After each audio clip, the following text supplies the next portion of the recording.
এটা হচ্ছে এক ধরনের ছোট জাতের বেগুন এবং খুবই পুষ্টিগুণ সমৃদ্ধ।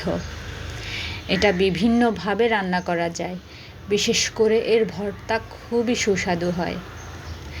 এক এক অঞ্চলে এক এক নামে চেনে মানুষ। কেউ বলে গুটি বেগুন, কেউ বলে মোটর বেগুন, মোটরের মতো দেখতে তাই। আবার কেউ বলে ভর্তা বেগুন। হ্যালো, আসসালামু আলাইকুম।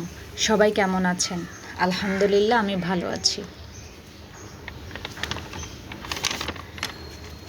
এমন একটা গাছ যদি আপনি আপনার বারান্দা কিংবা ছাদ বা বাড়ির আঙিনায় লাগাতে পারেন, তাহলে এর পুষ্টিগুণ থেকে আপনি বঞ্চিত হবেন না। চলুন ভর্তার রেসিপিটা জেনে নেওয়া যাক। প্রথমে বোট ছাড়িয়ে ভালোভাবে পরিষ্কার করে নেব। তাওয়ায় বেগুন, 3টা কাঁচামরিচ একসাথে দিয়ে ভালোভাবে টেলে নেব।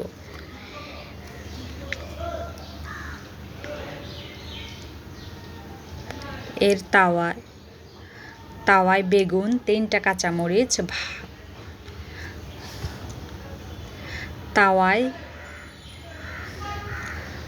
তাওয়ায় বেগুন 3টা কাঁচামরিচ একসাথে দিয়ে ভালোভাবে টেলে নেব।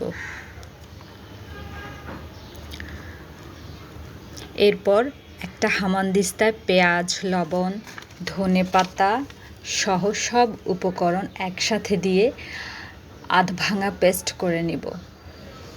যদি এর মধ্যে চাপা শুটকি টেলে অ্যাড করে নেন, তাহলে এর স্বাদ দ্বিগুণ হয়ে যাবে। আমার ছেলে শুটকি খায় না, তাই ওর জন্য শুটকি ছাড়াই ভর্তা তৈরি করেছি।